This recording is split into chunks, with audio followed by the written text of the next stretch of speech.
The black ships moved through space like hunters in the night. 300 of them floated in perfect formation, their dark hulls gleaming under distant starlight. They had traveled for months to reach this small yellow star and the third planet that orbited it. Admiral Kethivar stood on the bridge of his flagship, the World Render. His forearms crossed behind his back as he watched the blue and green world grow larger on his screens. The planet looked peaceful and quiet.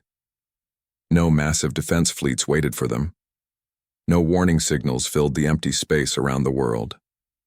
It seemed the humans had no idea what was coming for them. How boring, Kethivar said to his bridge crew. His voice carried the confidence of someone who had never lost a battle. Another primitive world that thinks it is safe. They will learn soon enough. Captain Zorthak, his second-in-command, checked the sensor readings. The humans have basic satellites around their world, Admiral. Their technology appears to be very simple. We detect no military ships in space at all. Kethivar laughed. I sound like grinding metal. The hegemony had conquered 47 worlds in the past century. Each time had been the same story. The primitive species would panic when they saw the great fleet. They would beg and plead. Some would try to fight with their weak weapons. All of them would fall within days. Send the usual scans, Kethivar ordered. I want to know everything about their defenses before we begin the harvest. Far from the approaching alien fleet, on the dark side of Earth's moon, hidden sensors tracked every movement. Luna Base sat buried deep inside an ancient crater, invisible to anyone who did not know exactly where to look. The base had been humanity's greatest secret for 30 years. Captain Jake Morrison sat in the command center, watching the alien ships on his screens. His face was calm, but his hands gripped the arms of his chair tightly. This was the moment humanity had been preparing for since the first alien probe was found drifting in space decades ago. How many ships do we count, Lisa? Jake asked the woman sitting at the science station. Dr. Lisa Hart checked her readings one more time. 300 vessels, Jake. Just like the probe data predicted. They are following the same pattern they used on the other worlds. Jake nodded slowly. The alien probe had been a gift from the universe. When human scientists had managed to crack its computer systems, they found detailed records of the hegemony's expansion across the galaxy. 47 worlds conquered, millions of beings enslaved or killed, and Earth was next on their list. But the probe had also given humanity something else: technology. The aliens were advanced, but they were not as smart as they thought. Human engineers had spent 20 years studying every piece of alien equipment. They had learned how to copy it, improve it, and build better versions. Send the signal to Admiral Cooper, Jake said quietly. Deep in the asteroid belt, hidden among the floating rocks, a massive shape began to move. The USS Defiance had been waiting behind Jupiter for 3 weeks, its crew ready for this moment. The ship was humanity's greatest achievement and its biggest secret. No one on Earth knew it existed except for a few hundred people in the highest levels of government and military. Admiral Ben Cooper received Jake's message on his private channel. He was a man of 55 years, with gray hair and eyes that had seen too many battles on Earth. Now he faced a battle that would decide if humanity had a future at all. All hands, this is the Admiral, Cooper said into his ship's communication system. The alien fleet has arrived. We knew this day would come. We have trained for it, prepared for it, and now we will face it. Remember your training. Remember what we fight for. Cooper out. The USS Defiance was unlike any ship humans had ever built before. It was 3 kilometers long and packed with weapons and technology that combined human creativity with alien science. The ship had taken 15 years to build in secret, using materials mined from asteroids and assembled in hidden shipyards. Chief Engineer Maria Lopez ran through her final checks. Every system on the ship was running perfectly. The quantum drive hummed with power. The main weapons were charged and ready. The smaller fighter ships in the hangar bays were prepared for launch. All systems green, Admiral, Maria reported. We are ready for battle. Back near Earth, the alien fleet continued its approach. Admiral Kethvar felt pleased with himself. The humans had not even noticed his ships yet. Their primitive technology could not detect his fleet until it was too late. "Begin standard invasion formation," he ordered. "Prepare the harvest ships. We will take everything useful from this world and move on to the next target." The hegemony ships began to spread out, in a pattern they had used successfully for decades. The largest ships would attack any defenses, while the smaller vessels would land on the planet's surface to capture resources and survivors. On Luna Base, Jake Morrison watched the aliens move into position. Everything was happening exactly as the air probe data had predicted. The aliens were following their standard playbook just as humanity had hoped.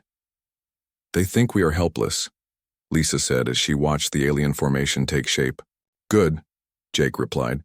"Let them think that for a little while longer." Across the solar system, 12 small ships launched from hidden asteroid bases.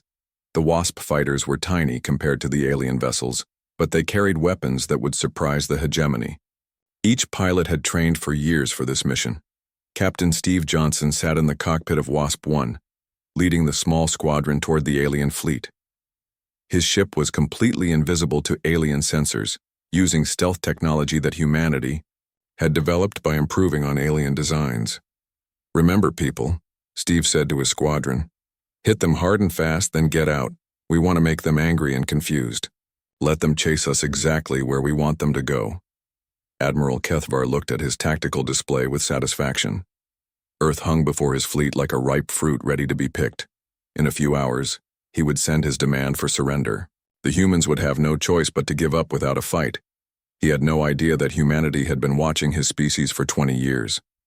He did not know that human engineers had built weapons specifically designed to destroy his ships. Most importantly, he did not suspect that Earth's greatest weapon was already moving into position, ready to teach the hegemony what it meant to underestimate humanity. The trap was set. The hunters were about to become the hunted. The alien fleet moved closer to Earth like a dark cloud covering the sun. Admiral Kethvar stood in his command room, feeling very pleased with himself. His ships were in perfect formation, just as they had been when conquering the other 47 worlds. "Open a channel to all ship commanders," Kethvar ordered his communications officer. Across the fleet, 299 other ship captains appeared on his main screen. Each one commanded a vessel designed for conquest and destruction. Their faces showed the same confident expression that had terrified countless civilizations. "My fellow commanders," Kethvar began, his voice carrying across space to every ship. "Today we add another world to our great empire. The humans below us are primitive and weak. Their technology is centuries behind ours. This will be our easiest victory yet." Several alien captains laughed at this news. Captain Mordak, who commanded the heavy destroyer Flesh Ripper, spoke first. "Admiral, our sensors show the humans have not even detected our presence. They continue their daily routines, as if nothing has changed." "Exactly as expected," Kethvar replied. "When we conquered the Altarians, they at least tried to hide their population centers. The Vegan Republic attempted to negotiate, but these humans show no awareness of their situation at all." Captain Veltar of the battlecruiser Knight's End raised one of her clawed hands. "What shall we do with the human survivors, Admiral? Their world appears to have large population centers that might provide useful workers." Kethvar considered this question. "Take the strongest for labor in our mines.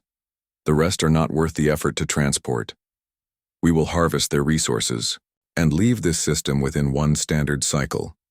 The alien commanders nodded their agreement. This was how the hegemony had operated for over a century. They would arrive at a world, defeat any resistance within hours, strip the planet of anything valuable, and move on to their next target.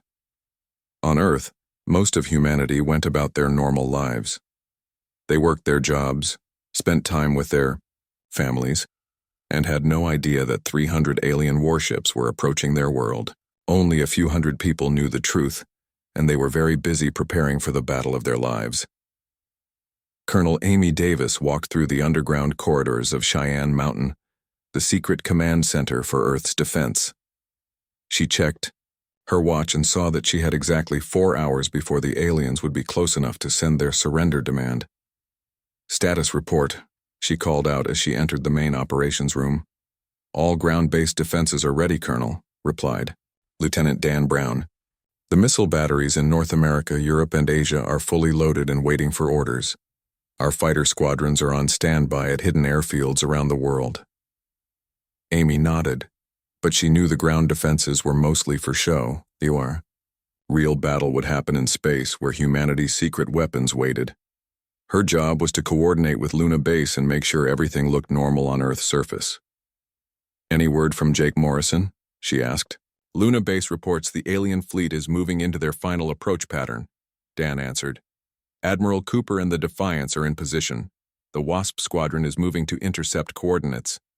24,000 miles above Earth. Jake." Morrison sat in the hidden command center on Luna Base. He watched the alien fleet through sensors that the hegemony could not detect. Every ship was exactly where the computer predictions said it would be. "Lisa, are you ready to send the first signal?" Jake asked. Dr. Lisa Hart sat at her science station, her hands moving quickly over alien-designed controls.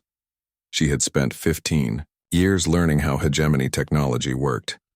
Now she would use that knowledge to help destroy the fleet that was coming to enslave her world. "All communication systems are ready, Jake. We can send our message to Admiral Cooper anytime you give the word." Jake looked at the tactical display one more time. The alien ships were spreading into their standard attack formation. Everything was happening exactly as the captured probe data had predicted. The hegemony was following the same pattern they had used to conquer dozens of other worlds. "Send it," Jake said quietly. Far out in the asteroid belt, Admiral Ben Cooper received the coded signal from Luna Base. He stood on the bridge of the USS Defiance, looking out at the stars through the main viewing port. His ship had been hidden behind Jupiter for weeks, waiting for this moment. "Attention all hands," Cooper announced over the ship's communication system. "We have just received confirmation that the alien fleet is in position. All departments, report ready status." Chief Engineer Maria Lopez spoke from the engine room. "All power systems operating at full capacity, Admiral. Quantum drive is stable and ready for combat operations." Commander Rick Taylor, the ship's weapons officer, called from his station. "All weapon systems charged and ready, sir. Main batteries are loaded with quantum shells. Fighter squadrons are prepared for launch." Dr. Kate Wilson, head of the ship's science department, added her report. "Sensor arrays are operating perfectly, Admiral. We are tracking all alien vessels. Their shield frequencies match the data from the probe exactly."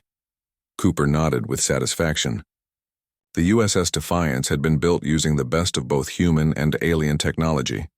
Human engineers had taken the basic alien designs and improved them in ways the hegemony had never imagined. The result was a ship more powerful than anything in the alien fleet. "Take us to silent running," Cooper ordered. "All non-essential systems offline. I want us invisible until we are ready to strike." The massive battleship went dark except for essential life support and sensors. From the outside, the Defiance would look like just another asteroid floating in space. The aliens would have no idea what was waiting for them. Near the alien fleet, 12 small fighters moved through space like ghosts. The WASP squadron used stealth technology that made them invisible to hegemony sensors. Each pilot had trained for years for this mission. Captain Steve Johnson led the squadron in WASP-1.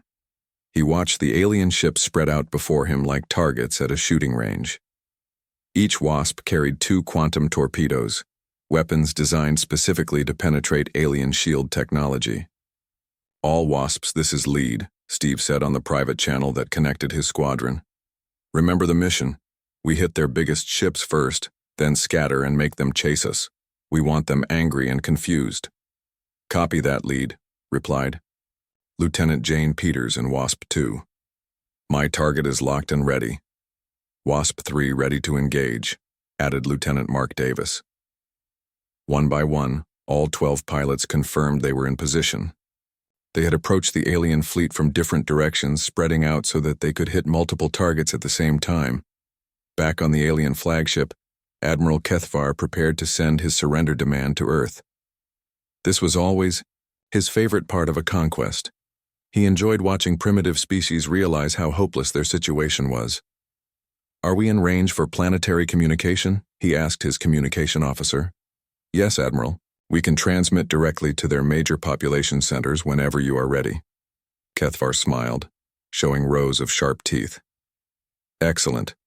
In 1 standard hour, we will give the humans their chance to surrender peacefully. After that, we will take their world by force." The alien commander had no way of knowing that humanity had been preparing for this moment for 20 years. He did not suspect that human weapons were already aimed at his ships. Most importantly, he had no idea that the species he thought was primitive and helpless had built a battleship that could destroy his entire fleet. The calm before the storm was about to end. In 60 minutes, the galaxy would learn that humanity was not another weak civilization to be conquered. They were something much more dangerous. Admiral Kethvar checked the time display on his command console. 1 hour had passed since his fleet had reached Earth's outer system. It was time to make the humans understand their situation. "Open a communication channel to the planet surface," he ordered his communications officer. "Send it to their major population centers. I want every human to hear what I have to say." The alien signal reached Earth and was picked up by radio stations, television networks, and internet systems around the world. Suddenly, every screen and speaker on the planet carried the same message. "People of Earth," Kethvar's voice boomed across the world in perfect English. The alien computer systems had analyzed human languages during their approach. "I am Admiral Kethvar of the Zephyrian hegemony. Your world is now under our control. You have 2 choices. Surrender immediately and some of you will be allowed to live as workers in our empire. Resist and we will destroy your civilization completely." Kethvar paused to let his words sink in. On 47 other worlds, this message had caused panic and chaos. Governments had fallen apart, military forces had surrendered without firing a shot. Entire populations had begged for mercy. "You have exactly 1 of your hours to respond," Kethvar continued. "Send your surrender message on this same frequency. If we do not hear from your leaders in 1 hour, we will begin our attack. This is your only warning." The alien admiral ended the transmission and sat back in his command chair. Now came the waiting period. Soon, desperate human leaders would flood his communication channels with pleas for mercy. They would offer him anything if he would spare their world. But as the minutes passed, something strange happened. Earth remained completely silent. Kethvar frowned as he looked at his communication console. "Are our receivers working properly? Why are we not getting any response from the planet?" His communications officer checked the equipment twice. "All systems are functioning normally, Admiral. The humans are simply not responding to our message." "Perhaps they do not understand the seriousness of their situation," Captain Zorthak suggested. "Some primitive species require a demonstration of our power before they accept reality." Kethvar nodded slowly. This had happened once before, on a world called Proxima 4. The local species had been too stupid to understand that they were defeated. A few destroyed cities had quickly changed their minds. "Very well," the Admiral decided. "When their hour is up, we will destroy one of their major cities. That should make our message clear enough." What Kethvar did not know was that humanity had heard his message perfectly. On Luna Base, Jake Morrison and Dr. Lisa Hart listened to every word of the aliens' demand, but instead of causing panic, it made them angry. "Same arrogant speech they used on the other worlds," Lisa said as she reviewed the transmission. "Word for word, exactly as the probe data predicted." "Good," Jake replied. "That means they are still following their standard playbook. Admiral Cooper, are you receiving this?" Deep in the asteroid belt, Admiral Ben Cooper sat on the bridge of the USS Defiance. "We heard it all, Jake. The alien commander sounds very confident for someone who is about to have a very bad day." Cooper turned to his weapons officer. "Commander Taylor, are the Wasps in position?" "All 12 fighters report ready to engage, Admiral. They are spread throughout the alien formation, targeting the largest ships." Cooper checked the time display. The alien ultimatum still had 40 minutes remaining, but he had no intention of waiting that long. The hegemony expected their enemies to be afraid and confused. Instead, They were about to face an enemy that had been planning this battle for 20 years. "Send the attack signal to Captain Johnson," Cooper ordered. Near the alien fleet, Captain Steve Johnson received the coded message in his Wasp fighter. He had been waiting for this moment for 3 years of training and preparation. "All Wasps, this is Lead," he said on the private channel that connected his squadron. "We are go for attack. Remember, hit hard and fast, then scatter. Make them chase us toward Jupiter."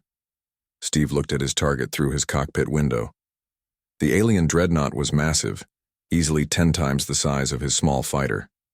But size would not save it from the quantum torpedoes he carried. "Wasp 2, ready to engage," reported Lieutenant Jane Peters. "Wasp 3 locked on target," added Lieutenant Mark Davis. One by one, all 12 pilots confirmed they were ready to attack. They had approached the alien fleet from different directions, positioning themselves for maximum surprise. "All Wasps, attack now," Steve ordered. 12 Wasp fighters decloaked at exactly the same moment throughout the alien formation. For the first time in their history, hegemony sensors detected human military technology. But they had no time to react. Quantum torpedoes streaked through space toward the largest alien ships. The weapons had been designed specifically to penetrate hegemony shield technology. Human engineers had studied the alien defenses for 20 years and built the perfect counter. The first torpedo struck the alien dreadnought Bone Crusher. The ship's shields, which had protected it through dozens of battles, collapsed instantly.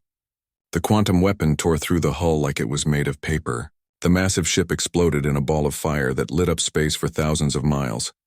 5 more dreadnoughts died in the next 10 seconds. Quantum torpedoes found their targets with perfect accuracy.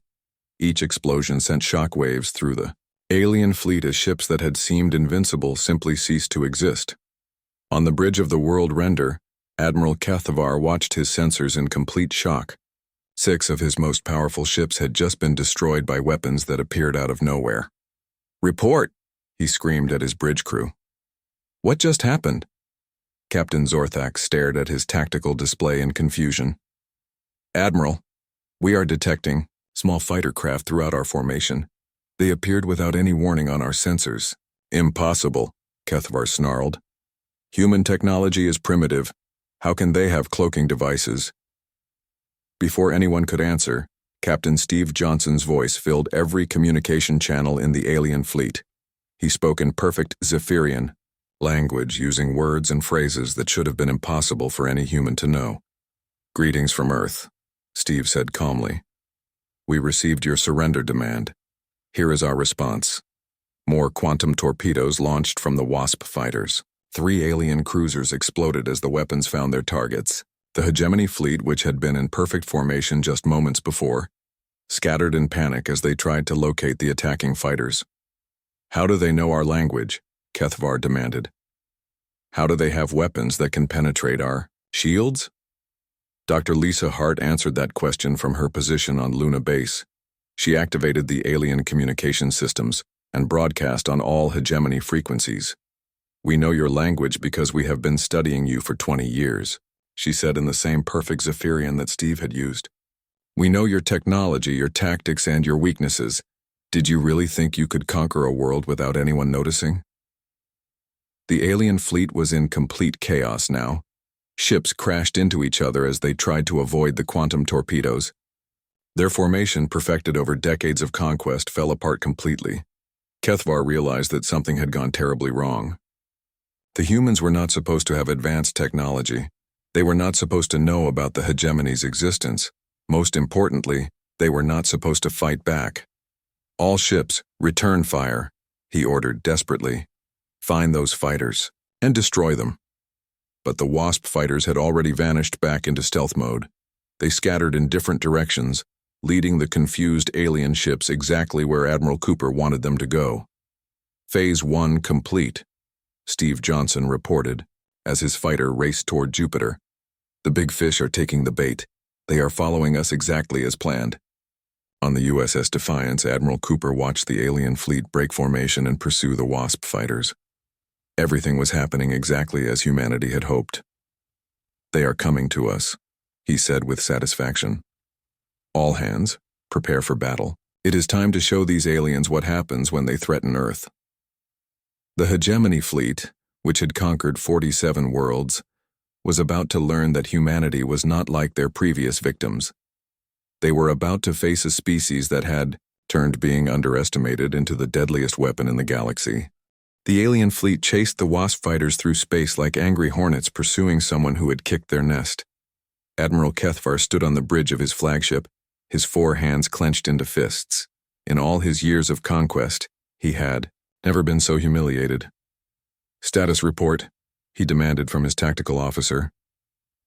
"We have lost 6 dreadnoughts and 3 heavy cruisers, Admiral," Captain Zorthak replied, his voice shaking with disbelief. "The human fighters have disappeared completely. Our sensors cannot track them." Kethvar stared at the empty space where his most powerful ships had been just minutes before.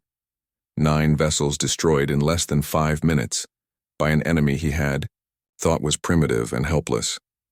"How is this possible?" he asked, mostly to himself.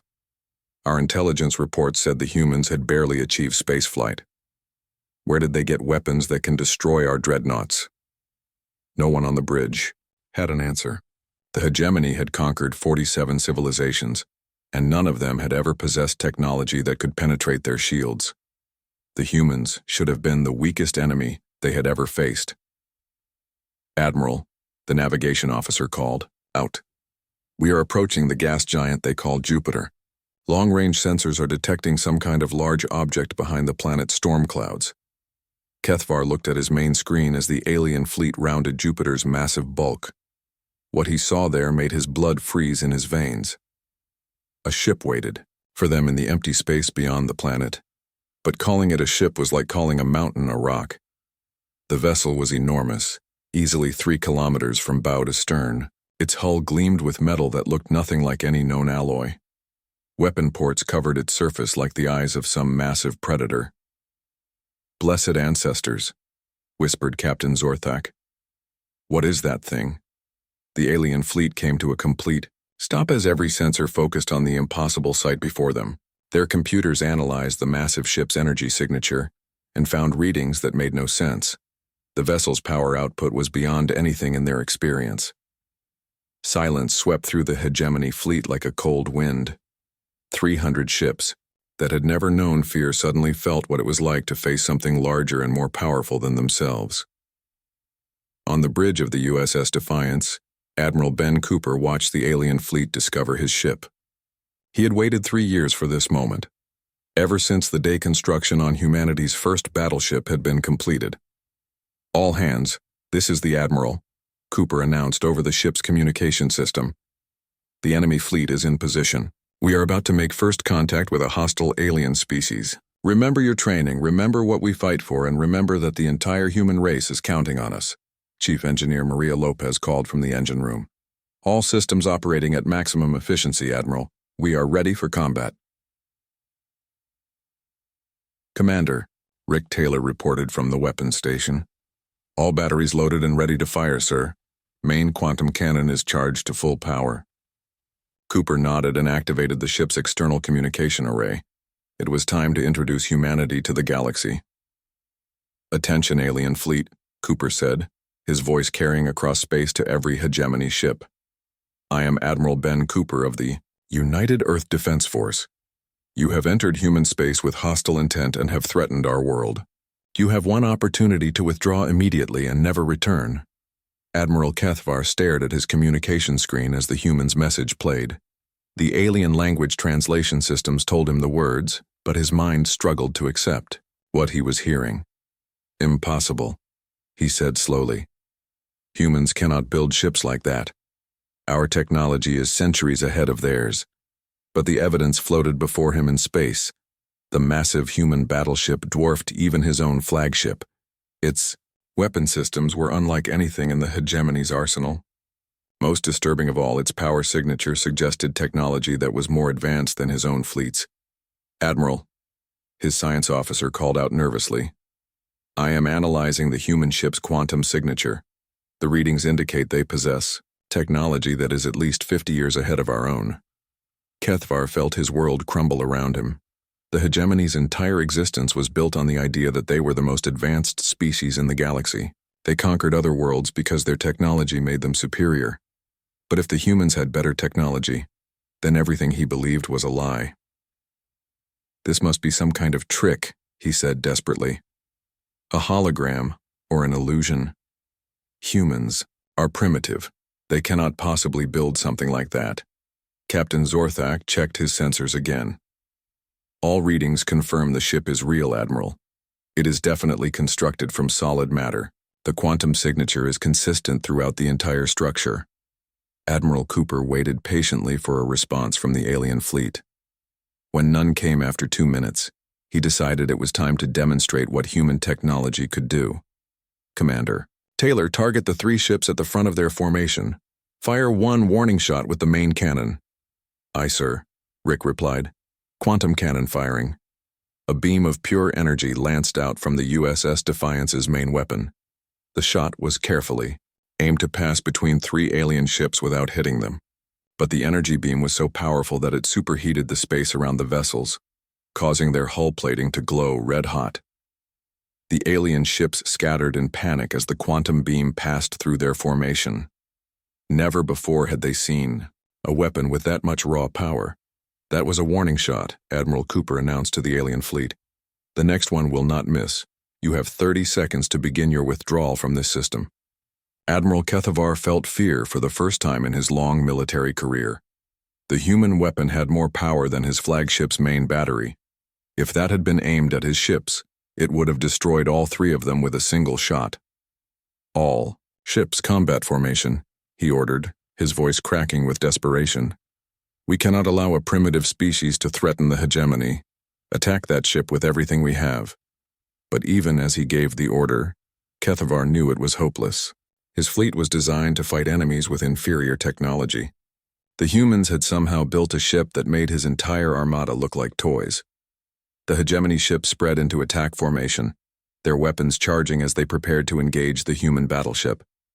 But there was no confidence in their movements. Now, the crews that had conquered dozens of worlds suddenly felt like children facing an adult. On the USS Defiance, Admiral Cooper watched the aliens prepare to attack. He felt no anger toward them, only sadness that they had chosen the path of war instead of peace. All weapons, prepare to engage, he ordered. Target their largest ships first. Let us show them what human engineering can accomplish. Dr. Kate Wilson, monitoring the alien communications from her science station, looked up from her console. Admiral, I am detecting panic communications throughout their fleet. Their crews are terrified. Cooper nodded grimly. They should be. They came here expecting to conquer a helpless world. Instead, they found a species that had been preparing for their arrival for 20 years. The alien fleet opened fire, sending hundreds of energy beams and missiles toward the human battleship. The weapons that had destroyed the defenses of 47 worlds struck the USS Defiance's shields and simply disappeared, absorbed by defensive systems that the aliens could not understand. Their weapons are having no effect, Admiral, reported Commander Taylor. Return fire, Cooper ordered quietly. The USS Defiance's secondary batteries came to life. Dozens of quantum cannons fired simultaneously, sending beams of destruction into the alien formation. Each shot found its target with perfect accuracy, guided by computer systems that could track hundreds of targets at once. Alien ships began to explode throughout the hegemony fleet. The vessels that had seemed invincible just minutes before were torn apart by weapons they had no defense against. Admiral Kethavar watched his fleet die around him and finally understood the truth. Humanity was not another primitive species to be conquered. They were something much more dangerous. They were the future, and the hegemony's age of conquest was over. The hegemony fleet was dying. Ship after ship exploded as the USS Defiance's weapons found their targets with deadly accuracy. Admiral Kethavar watched his life's work crumble around him as the human battleship demonstrated the full power of Earth's technology. Damage report, he called out desperately as another explosion lit up space nearby. Captain Zorthak's voice was barely a whisper. We have lost over 200 ships, Admiral. The human weapons are cutting through our fleet like we are made of paper. Kethavar stared at his tactical display in horror. Red symbols marked the positions where his ships had been destroyed. In less than 10 minutes, the humans had wiped out more vessels than the hegemony had lost in 50 years of conquest. "How is this possible?" he asked, his voice breaking. "We are the superior species. We have conquered 47 worlds. How can a primitive race have technology that makes our fleet look like children's toys?" On the bridge of the USS Defiance, Admiral Ben Cooper watched the alien fleet fall apart under his ship's assault. There was no joy in his victory, only the grim satisfaction of a job well done. He had sworn to protect Earth, and he was keeping that promise. "Admiral," called Commander Rick Taylor from the weapons station, "enemy fleet is down to less than 50 operational ships. They are beginning to break formation." Cooper could see the panic in the alien fleet's movements. Ships that had maintained perfect formation for the entire battle were now scattered across space, desperately trying to avoid the human weapons. "Cease fire," Cooper ordered. The USS Defiance's guns fell, silent. In the sudden quiet, the surviving alien ships drifted in space like wounded animals, afraid to move in case they attracted more attention. Cooper activated the ship's communication system and broadcast to the entire hegemony fleet. "This is Admiral Cooper. I am offering you one final chance to withdraw from this system. Leave. Now, and you will not be pursued. Stay, and you will all die." Admiral Kethvar looked around his bridge at the faces of his surviving crew. These beings had followed him across the galaxy, believing that the hegemony was destined to rule all other species. Now they looked at him with fear and confusion, waiting for him to find a way out of an impossible situation. But there was no way out. The humans had technology that was decades ahead of anything the hegemony possessed. They had weapons that could destroy his ships with ease. Most importantly, they had been preparing for this battle while his fleet had been caught completely by surprise. "Open a channel to the human ship," Kethvar said quietly. The bridge crew stared at him in shock. In the entire history of the hegemony, no admiral had ever surrendered to a primitive species. "Admiral," Captain Zorthak said carefully, "are you certain about this?" Kethvar looked at his tactical display one more time. 50 ships remained out of the 300 he had brought to conquer Earth. The humans had proven they could destroy his entire fleet whenever they chose. Pride was not worth the lives of his remaining crews. "This is Admiral Kethvar of the Zephyrian hegemony," he said into the communication system. I accept your terms. My fleet will withdraw from your system immediately." The words felt like poison in his mouth, but he forced himself to continue. "I formally request that you honor your promise not to pursue our ships." On the USS Defiance, Admiral Cooper received the alien surrender with mixed feelings. Part of him was relieved that the battle was over without more bloodshed. But another part of him knew that this was only the beginning of humanity's involvement in galactic affairs. "Your surrender is accepted, Admiral Kethvar," Cooper replied. "However, Earth has additional terms that you will accept if you wish to leave this system alive." Kethvar felt his heart sink. He should have known that the humans would demand more than simple withdrawal. "What are your terms?" he asked, dreading the answer. Cooper's voice remained calm and professional. "First, you will provide us with the location of every world currently enslaved by the hegemony. Second, you will send messages to all your colonies ordering the immediate release of all enslaved populations. Third, you will transmit all your navigation data for this region of the galaxy." The alien admiral listened to the human demands with growing amazement. These terms were not about conquest or revenge. They were about liberation. You want us to free our slave worlds?" Kethvar asked in confusion. "That is correct," Cooper replied. "Earth will not allow the enslavement of intelligent species to continue in this region of space." Admiral Kethvar realized that the humans were nothing like the hegemony. Where his people conquered and enslaved, the humans wanted to liberate and protect. It was a concept so foreign to his thinking that he struggled to understand it. But he had no choice. The human battleship could destroy his remaining ships at any time. If surrendering meant his crews could go home alive, he would agree to any terms. "I accept your conditions," Kethvar said. "We will transmit all requested data within 1 hour." "Excellent," Cooper replied. "You have 12 hours to clear our system. If any hegemony ship returns to Earth space, it will be destroyed." Without warning, as the alien fleet began its shameful retreat, Captain Jake Morrison watched from Luna Base. The secret was finally over. Humanity could no longer hide its true capabilities from the galaxy. "Lisa, activate the Deep Space Communication Array," Jake ordered. Dr. Lisa Hart's fingers flew over her control console as she powered up humanity's most ambitious project. Hidden relay stations throughout nearby star systems came online, creating a communication network that could reach thousands of worlds. "Array is active and ready, Jake," she reported.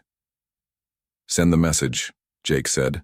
Across 47 star systems, primitive radio telescopes and quantum receivers detected a new signal. The message was transmitted in dozens of languages, each one carefully translated by human linguists who had studied the records from alien probe. "This is Earth," the message began. "We have just defeated the hegemony fleet that came to enslave our world. To all species currently under hegemony control, your liberation has begun. We stand ready to assist any world seeking freedom from oppression." The message continued with technical data about human capabilities and an invitation for peaceful contact. For the first time in over a century, enslaved civilizations across the galaxy heard words of hope instead of commands for obedience. On a mining world called Kepler 442b, a species called the Thanari received Earth transmission in their underground cities. They had been slaves for 60 years, forced to dig precious metals from their own planet's core. When they heard that someone had defeated the hegemony fleet, many of them began to cry. On the ocean world of Proxima Centauri b, the aquatic Delphinians, swimming in their deep cities, heard the message through waterproof receivers. They had been enslaved for 30 years, forced to harvest rare sea plants for hegemony food production. The message from Earth gave them something they had almost forgotten: hope. Admiral Ben Cooper stood on the observation deck of the USS Defiance, watching the last of the alien ships disappear into hyperspace. Earth was safe, but he knew this was only the beginning of a much larger conflict. "Admiral," Chief Engineer Maria Lopez said as she joined him at the window, "I just received a message from Earth. 4 more ships like the Defiance will be completed within 6 months. The government wants to know if you are ready to take the fight to the enemy." Cooper smiled for the first time in weeks. "Tell them yes, Maria.